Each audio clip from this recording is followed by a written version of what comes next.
मसीह यीशु में आप सबको सलाम। मैं मिशेल दानिश एक बार फिर खुदावन का खूबसूरत और ज़िंदगी बख्श कलाम आपके साथ बांटने को हूँ।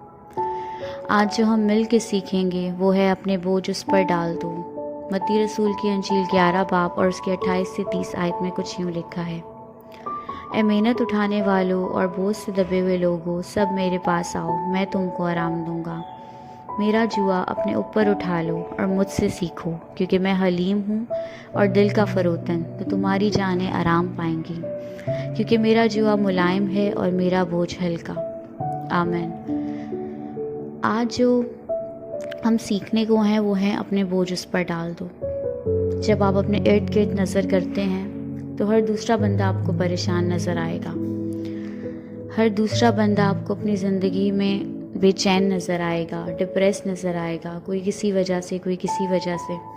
वैसे तो आजकल के बिज़ी दौर में हमारे पास टाइम नहीं है कि हम एक दूसरे के पास बैठें, एक दूसरे के बारे में पूछें। लेकिन जब कभी हमें टाइम मिलता है, हम ड्यूटीज़ पर होते हैं, हम रिश्तेदारों में होते हैं, कभी घर में मिल के बैठते हैं, तो जब भी आप किसी से पूछोगे आपकी ज़िंदगी कैसी चल रही है, तो वो आपको परेशान दिखेगा। कोई अपने घर को लेकर, कोई अपनी नौकरी को लेकर, कोई अपने बच्चों को लेकर, कोई जिनके बच्चे नहीं हैं इस मसले को लेकर, कोई अपनी बीमारी को लेकर। मतलब कहने का है कि हर दूसरा बंदे के पास एक लंबी लिस्ट है कि वो परेशान है। लेकिन क्या मसीही होते हुए हम इस ये परेशानियाँ, ये दुख, ये दर्द, ये डिप्रेशन हमारी ज़िंदगी का हिस्सा होने चाहिए?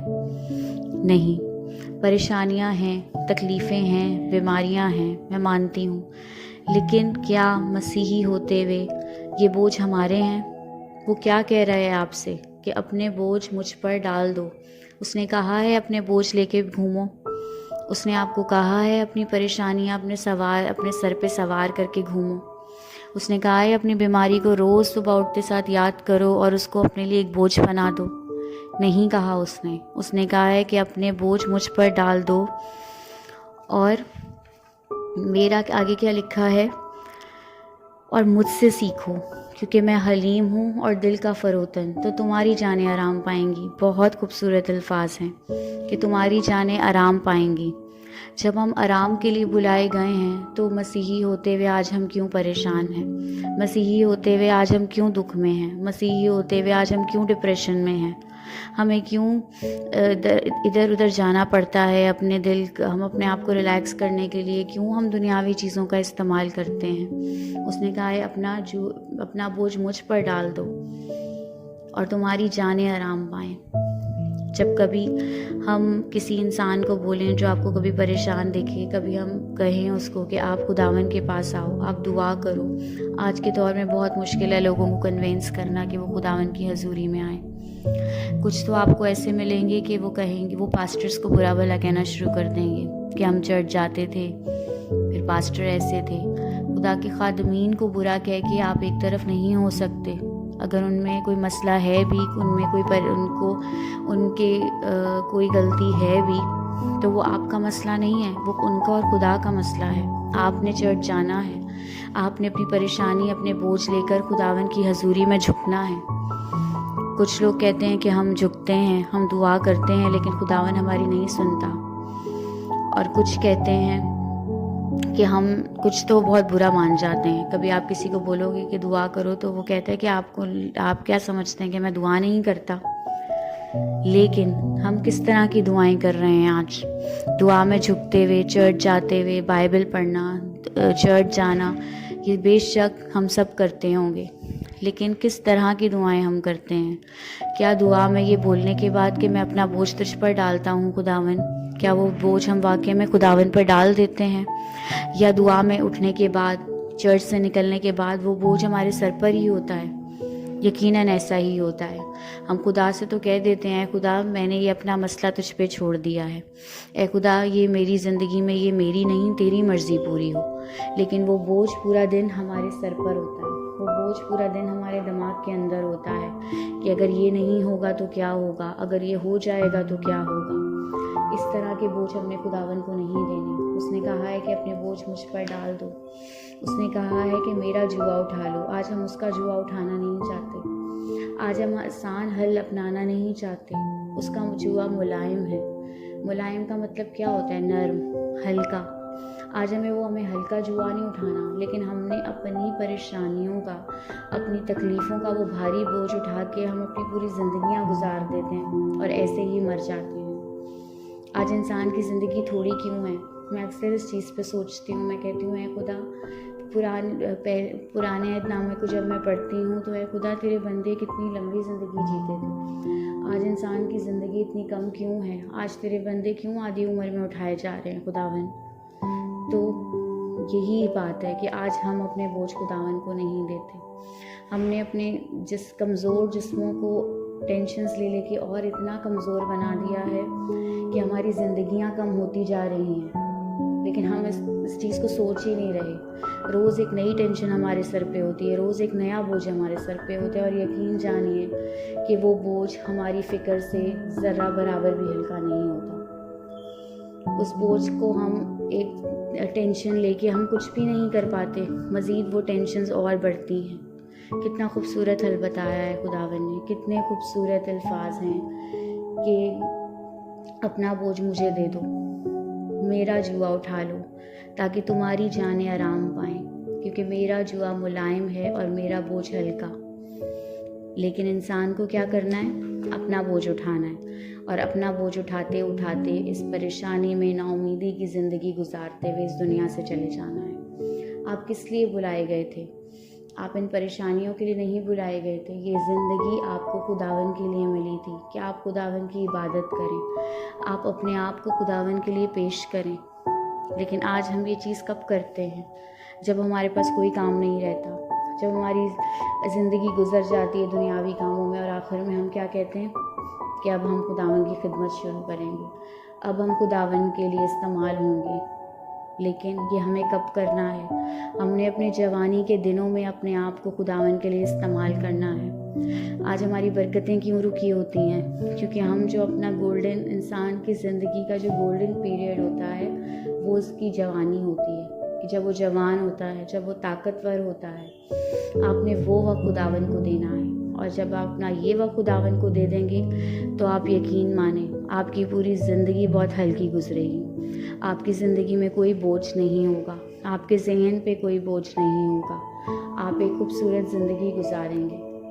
दुनिया में रहते हुए जब तक ज़िंदा हैं, परेशानियाँ आएंगी, बीमारियाँ आएंगी, तकलीफ़ें आएंगी, लेकिन यकीन मानिए, अगर उस परेशानी में खुदा आपके साथ चल रहा है तो वो परेशानी आपको हिला नहीं पाएगी। पतरस जब तक यीशु की तरफ नज़र रखता है, उसको ये एहसास नहीं होता कि वो समंदर पे चल रहा है, वो चलता जा रहा होता है। लेकिन जहाँ वो यीशु से नज़रें हटाता है, वो डर जाता है, क्योंकि उसे एहसास हो जाता है कि वो डूब जाएगा। हम भी जब तक यीशु पे नज़रें रखते हैं, परेशानियाँ, तकलीफ़ें, दुख, दर्द हमारा कुछ भी नहीं बिगाड़ पाते। लेकिन जहाँ हमारी नज़रें उन परेशानियों पे पड़ती हैं, अपने उन बोझ पे पड़ती हैं, हम डगमगा जाते हैं। तो आज हमने अपने बोझ किस पर डालने हैं? हमने अपने बोझ अपने यीशु पर डालने हैं, क्योंकि उसको हमारी फ़िक्र है। उसने अपनी जान हमारे लिए दे दी। मैं हमेशा अपने कलाम में ये बात कहती हूँ कि जिसने अपनी जान आपके लिए दे दी है ना, वो आपके लिए कुछ भी कर देगा। जो अपनी जान से गुरेज नहीं करता आपके लिए देने के लिए, वो आप बाकी चीज़ें आपसे कैसे दूर रख सकता है? तो आप क्यों परेशान हैं? आप क्यों डिप्रेशन में हैं कि ये नहीं मिलेगा, वो नहीं मिलेगा? क्या जिसने अपनी जान दे दी है वो ये दुनियावी चीज़ों को आपसे दूर रख सकता है? नहीं रख सकता। वो आपसे प्यार करता है। कभी आपने बच्चे को देखा है कि वो आप अपनी कोई फरमाइश अपने माँ बाप को बताने के बाद बिल्कुल रिलैक्स घूम रहा होता है, उसको कोई फ़िक्र नहीं होती। उसे पता होता है मैंने ये बात कह दी है तो मेरे लिए होगी, क्योंकि मेरे माँ बाप मुझसे प्यार करते हैं। तो हम उस बच्चे से भी गए गुजरे हैं। हमारी सोचें उस बच्चे से भी कम हैं कि हमें नहीं पता कि हमने अपनी एक फरमाइश, हमने अपनी एक ज़रूरत, हमने अपनी एक तकलीफ़ अपने बाप के आगे रख दी है, तो क्या वो नहीं सुनेगा, वो नहीं करेगा? तो फिर आप परेशान क्यों हैं?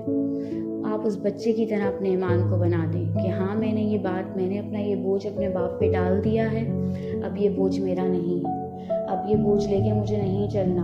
मेरी नौकरी नहीं है, कोई मसला नहीं है, मिलेगी। मेरे पास पैसे नहीं हैं बहुत ज़्यादा, मुझे मिलेंगे। मेरी ज़रूरियात पूरी करेगा वो, मेरी ख्वाहिशात पूरी करेगा वो, मेरे पास औलाद नहीं है, कोई मसला नहीं है। जब वो इब्राहिम को दे सकता है तो वो मुझे भी देगा। कभी इब्राहिम के ईमान पे गौर करें। उसके पास कुछ भी नहीं था और उससे कौमों का बाप बनाया जा रहा था। उससे वादे किए जा रहे थे तो कौमों का बाप होगा। कि आज मेरे और आपसे अगर ऐसा कहा जाता तो हम कहते हैं खुदा तू ये कैसे कह सकता है, मेरे पास तो कुछ एक औलाद भी नहीं है और तू मुझे कह रहा है कि मैं कौमों का बाप होऊंगा। लेकिन वो इस बात पे कायम था, उसका ईमान था और उसने पाया। आज हमें भी अपने बोझ खुदावन पे डालने हैं। हमें भी ज़रूरत है हम अपनी परेशानियां सब खुदावन को दे दें, क्योंकि उसको हमारी फ़िक्र है। वो जानता है कि उसके बच्चे किन किन चीज़ों के मुताज हैं। ज़बूर 55 और उसकी 22 आयत में बहुत खूबसूरत लफ्ज़ लिखे हैं। अपना बोझ खुदावन पर डाल दे, वो तुझे संभालेगा, वो सादिक को कभी जुम्बश ना खाने देगा। क्या कह रहा है कि अपना बोझ खुदावन पर डाल दे, वो तुझे संभालेगा। कौन संभालेगा आपको? सिर्फ और सिर्फ आपका खुदा। किसी पे भरोसा नहीं करें, किसी से उम्मीदें नहीं लगाएं कि ये मुझे संभालेगा, वो संभालेगा। आपको सिर्फ आपके खुदा ने संभालना है। और जब आप अपना तवक्कल उस पे लगाएंगे तो आपको किसी की ज़रूरत नहीं पड़ेगी। आप कहीं ठोकर नहीं खाएंगे, आप कहीं ना उम्मीद नहीं होंगे। वो सादिक को कभी जुम्बश खाने ना देगा, वो आपको कभी लड़खड़ाने नहीं देगा। यकीन माने, जब आप खुदावन में चलते हैं और वो आपके साथ चलता है तो आपकी ज़रूरतें कब पूरी होती हैं आपको खुद पता नहीं चलता। कुछ चीज़ें आपके होठों पर भी नहीं आई होती और वो चीज़ें आपके लिए हो जाती हैं। वो दिलों के हाल जानता है, वो आपको देना जानता है। जब उसने आपको बनाया है तो वो आपकी ज़रूरतों को भी पूरा करेगा। आपने अपने बोझ अपने सर पे रख के नहीं घूमने, आपने अपने बोझ अपने दिल पे लेके नहीं घूमने। इस दिल और दिमाग को अगर किसी चीज़ की फ़िक्र रहनी चाहिए तो वो सिर्फ़ इसलिए कि आपने रोज़ खुदावन के लिए कैसे इस्तेमाल होना है। रोज़ उठते साथ खुदावन को अपनी परेशानियों की लिस्ट बनाना बंद करें। रोज़ उठते साथ अपनी ज़िंदगी पे अफसोस करना बंद करें।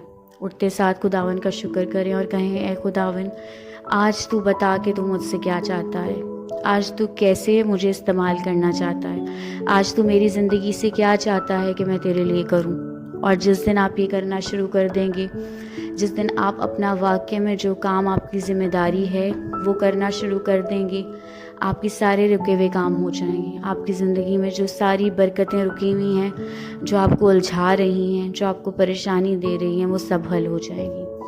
तो आज हम मिल के खुदावन की हजूरी में ये वादा करने की कोशिश करते हैं, ये कदम उठाने की कोशिश करते हैं कि ऐ खुदा, आज से जब मैं सुबह उठूँगा तो मैं ना उम्मीद नहीं होऊंगा, मैं बेदिल नहीं होऊंगा, ना अपनी बीमारी की वजह से, ना अपने फाइनेंशियल इश्यूज़ की वजह से, ना अपने बेऔलादी की वजह से, ना अपनी बीमारी की वजह से, बल्कि मैं उठते साथ तेरा शुक्र करूँगा।